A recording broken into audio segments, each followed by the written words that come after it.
कहते हैं कुछ रास्ते सिर्फ जीते जागते इंसानों के लिए नहीं होते। कुछ रास्ते अधजली आत्माओं की सवारी बन चुके हैं। आज की कहानी में दो दोस्त रात के अंधेरे में बाइक से एक ऐसे ही रास्ते पर निकलते हैं जिससे लौटकर कोई कभी नहीं आया। यह है कालीघाट की आखिरी सवारी। सुनो हॉरर स्टोरी पर। कानों में हेडफोन लगाइए और सच्चाई से सामना करने के लिए तैयार हो जाइए। कोलकाता की बारिश एक अलग ही किस्सा होती है। गरजती बिजली, बहती गलियां और पुरानी इमारतों की सीलन में छिपे अनगिनत राज। उस रात भी बारिश थमी नहीं थी। शहर की रफ्तार धीमी हो गई थी, लेकिन दो दोस्तों की बाइक हवा की तरह भाग रही थी। रवि और ईशान दोनों कॉलेज में पढ़ते थे और आज एक दोस्त की बर्थडे पार्टी से लौट रहे थे। रात के 1:15 पर रवि ने बाइक को धीमा करते हुए कहा, अबे ईशान, इतनी रात हो गई है, सीधे EM बाईपास से चलें? ईशान ने फोन पर टाइम देखा, फिर कंधे उचकाते हुए बोला, EM बाईपास लंबा है, तू कालीघाट के रास्ते से चल, शॉर्टकट है। रवि एक पल के लिए झिझका। कालीघाट? वही जहां पुराना श्मशान है। ईशान हंस पड़ा। अबे तू भी भूत प्रेत की कहानियां मत सोच। बाइक है हमारे पास, डर किस बात का? रवि ने बाइक मोड़ दी और कहानी ने मोड़ लिया, एक ऐसा मोड़ जहां से कभी कोई वापसी नहीं हुई। कालीघाट का इलाका दिन में जितना सामान्य दिखता है, रात में उतना ही रहस्यमयी और भारी लगता है, जैसे जमीन खुद कुछ छुपा रही हो। जैसे ही दोनों उस शॉर्टकट में दाखिल हुए, हवा अचानक ठंडी हो गई। बाइक की हेडलाइट के आगे कोहरा था, घना, सफेद और लगभग जिंदा। ईशान ने गर्दन मोड़ी। ये कोहरा अचानक कहां से आ गया? रवि ने हल्का सा कांपते हुए कहा। अजीब सी गंध भी आ रही है, राख और कुछ जला हुआ। हाथ में पहना हुआ ब्रेसलेट रवि की कलाई में अजीब तरह से चुभने लगा, जैसे कोई अदृश्य हाथ धीरे धीरे उसे मरोड़ रहा हो। और फिर बाइक के इंजन ने खांसते हुए आवाज की और बंद हो गई। रवि, अबे ये क्या हुआ? ईशान बाइक से उतरा, पीछे देखा और उसका चेहरा जैसे सफेद हो गया। रवि ने पूछा, क्या हुआ? इतना चुप क्यों हो गया? ईशान ने कांपती आवाज में कहा, रवि पीछे देख मत, कोई खड़ा है। रवि ने धीरे से गर्दन घुमाई। सड़क के बीचों बीच बाइक से सिर्फ 10 फीट की दूरी पर एक औरत खड़ी थी, सफेद साड़ी, बिना चप्पल और उसका आधा चेहरा जैसे आग में झुलस चुका हो। उसकी आंखें जलती हुई राख जैसी थीं। वो चुपचाप उन्हें घूर रही थी। ईशान धीरे, भाई ये इंसान नहीं है। औरत ने अपनी गर्दन कुछ अजीब ढंग से मोड़ी और कहा, सवारी चाहिए, कोई तो मुझे फिर से घर ले चले।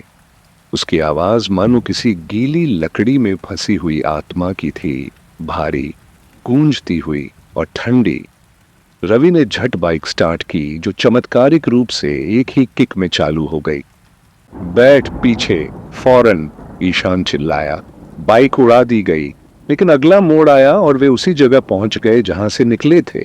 फिर से वही चितास्थल, फिर वही अधजली औरत। अब की बार वो पास खड़ी थी, बहुत पास। बाइक पूरी रफ्तार से भाग रही थी, लेकिन दिल की धड़कन उससे तेज थी। रवि ने बाइक की स्पीड 60 पार कर दी।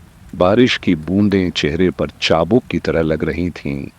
ईशान पीछे बैठा लगातार पीछे मुड़कर देख रहा था। भाई वो फिर से आ जाएगी। ईशान की आवाज कांप रही थी। रवि, हम निकल चुके हैं, अब नहीं आएगी। पर फिर सामने वही मोड़, वही पेड़, वही राख, वही औरत। बाइक एक झटके में ब्रेक मार गई। दोनों कुछ सेकंड तक चुप खड़े रहे। सिर्फ बाइक का इंजन धीमे धीमे फुसफुसा रहा था। फिर रवि ने घबरा कर कहा, ये क्या मजाक है? हम इसी रास्ते से निकले थे। ईशान पीछे गया, झाड़ियों को हटाकर दूसरी गली में जाने की कोशिश की, लेकिन वहां दीवार थी, नई बनी हुई, ताजा सीमेंट से। वो रास्ता जो गूगल मैप पर दिख रहा था अब था ही नहीं। बिना कोई विकल्प बचे दोनों फिर से बाइक पर बैठे और दूसरी दिशा में निकले। वही मोड़, वही पेड़, वही चिता, वही औरत। इस बार वो रो रही थी। रवि बाइक से उतरा। ये कुछ ना कुछ लूप है, टाइम लूप, ईशान ने कांपते हुए पूछा। और इससे निकलेंगे कैसे? और तभी एक बच्ची की हंसी गूंजी दोनों के ठीक बगल से। वहां कोई नहीं था। उस हंसी के साथ हवा में राख की महक और गाढ़ी हो गई। एक घड़ी का टिक टिक अब बहुत पास से आने लगा, जैसे कोई समय को नाप रहा हो। दोनों अब समझ चुके थे कि यह शॉर्टकट अब शॉर्ट नहीं रहा, यह एक ट्रैप था। रवि ने कहा, हमारी बाइक हर बार उसी मोड़ पर लौट जाती है। इसका मतलब ये कोई मृत आत्माओं का सर्किल है। ईशान, भाई मेरी नानी बताया करती थी, कुछ चिताएं अधूरी जलती हैं तो आत्मा भी अधूरी रह जाती है। न मोक्ष, न पुनर्जन्म। और वो आत्माएं किसी की सवारी बनाकर अपना अधूरा काम पूरा करवाती हैं। रवि ने गहरी सांस ली। तो क्या हम उनकी सवारी बन चुके हैं? तभी एक अजीब सी आवाज हवा में गूंजी, तुम अब जीवित नहीं, सिर्फ मौजूद हो। आसपास की झाड़ियों से अब धुंध नहीं, आकृतियां निकलने लगी थी।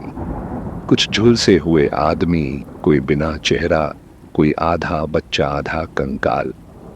सब धीरे धीरे उनकी ओर बढ़ रहे थे। रवि चीखते हुए, भाग वापस श्मशान के केंद्र की तरफ। बाइक चालू हुई और वे सीधे उस जगह पहुंचे जहां चिता सबसे आखिरी बार जली थी। वहां एक अधजला शव पड़ा था, अधूरी चिता, और उसी औरत की आत्मा वहीं हवा में तैर रही थी। मेरी चिता पूरी नहीं हुई, मेरी आत्मा अधूरी रह गई। अब तुम्हें से किसी को जलाना होगा। दोनों लड़कों की आंखों के सामने सब काला हो गया। रवि और ईशान की चेतना बुझ चुकी थी।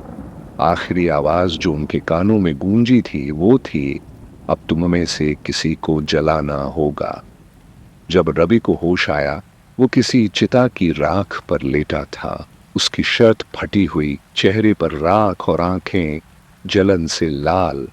चारों तरफ धुआं था और उसके सिर के ऊपर मढ़े हुए बांस दिख रहे थे, जैसे कोई उसे अंतिम संस्कार के लिए बांध चुका हो। रवि झट से उठ बैठा। ईशान, ईशान कहाँ है? उसने जोर से आवाज लगाई। और सामने से धुंध के बीच से आता है ईशान, लेकिन उसकी चाल अजीब है।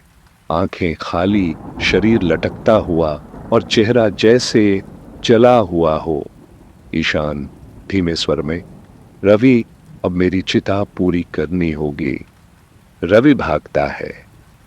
पीछे हजारों चिताएं एक साथ जलती दिखती हैं, हर चिता पर कोई इंसानी आकृति, कुछ चुप, कुछ कराहती, कुछ विकृत मुस्कान लिए।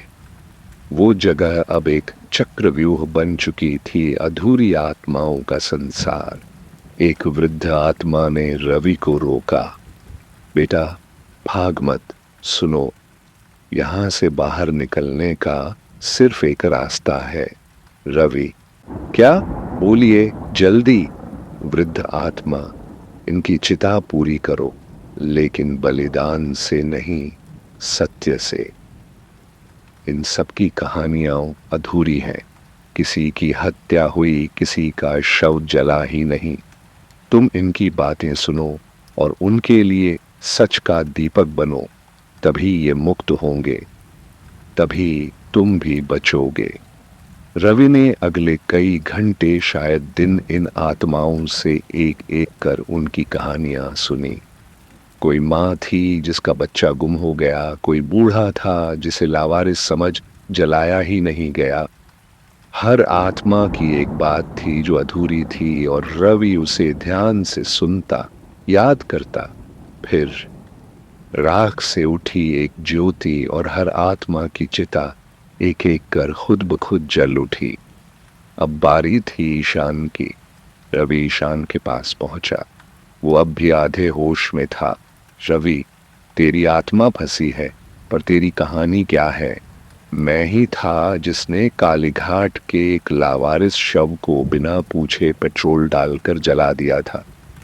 मुझे लगा मैं मजाक कर रहा हूं, पर वो कोई की बेटी थी, उसका इंतजार कर रहे थे घर वाले। मैंने उसके मोक्ष को छीन लिया। रवि पीछे हट गया। ईशान, अब मुझे सजा मिल रही है। मैं अब सवारी नहीं, मैं ही शापित रास्ता बन गया हूं।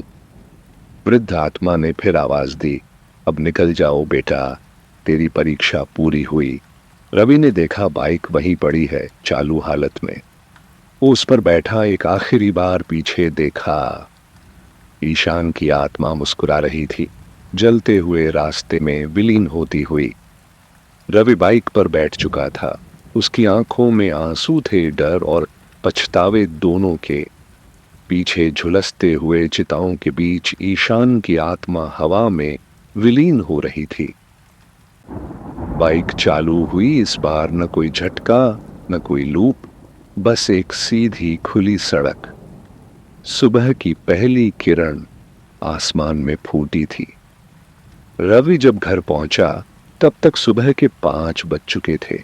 उसकी मां दरवाजे पर खड़ी थी, रोती हुई। मां, कहाँ था तू? पूरी रात तू गायब था।